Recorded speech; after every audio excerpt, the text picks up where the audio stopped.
Sojojin Najeriya sun sheke 'yan bindiga biyu sun cafke masu sayar da makamai a Kaduna. Sojojin rundunar Operation Thunder Strike sun sheke 'yan bindiga biyu a rafin Rikimba da ke Cikum a Kaduna. Dakarun sun kai samame ne har sansanin miyagun 'yan bindiga, amma wasu daga cikin miyagun sun tsere. An cafke wasu mutum biyu 'yan gida ɗaya da ake zargin suna sayarwa 'yan bindigan makamai tun daga Bauchi. Dakarun rundunar Operation Thunder Strike sun kashe 'yan bindiga biyu yayin da wasu suka arce da miyagun raunuka a samamen da suka kai a sansanin 'yan bindigan da ke rafin Rikimba da ke karamar hukumar Cikum a jihar Kaduna.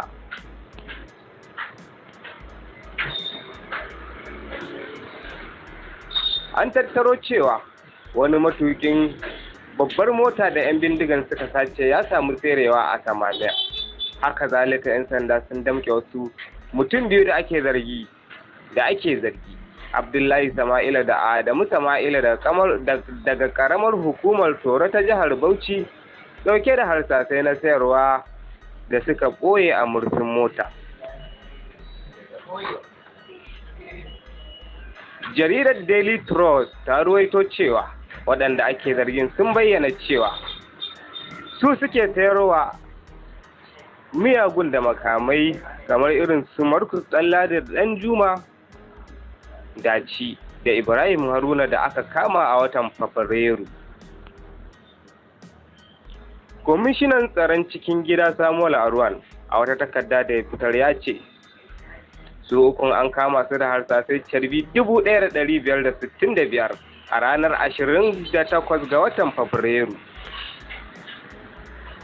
Arwan ya ce waɗanda aka kama ɗin sun yi ƙoƙarin tserewa, amma Adamu Sama'ila ya samu miyagun raunuka waɗanda suka yi sanadiyar mutuwarsa.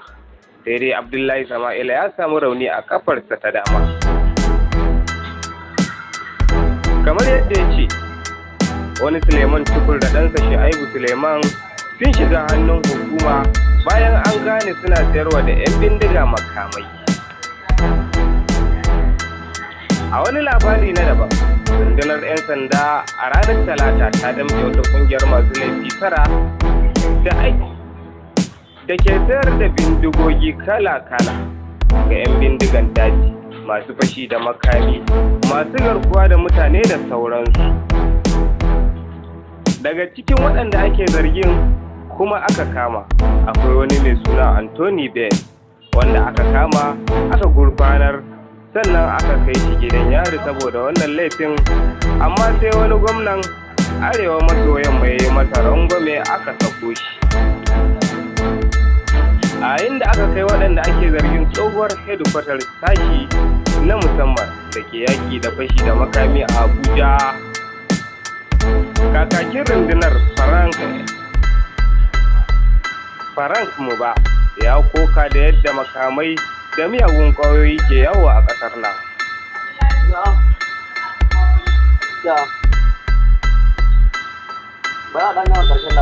Aisha Khalid, ma'aikaciyar jaridar Legit NG, ce mai fatan shahara. Ta samu digirinta na farko a jami'ar Ahmadu Bello da ke Zaria a shekarar 2018. Ta kwashe shekaru 2 tana rubuta fannonin siyasa, nishadi, tsegumi da sauransu.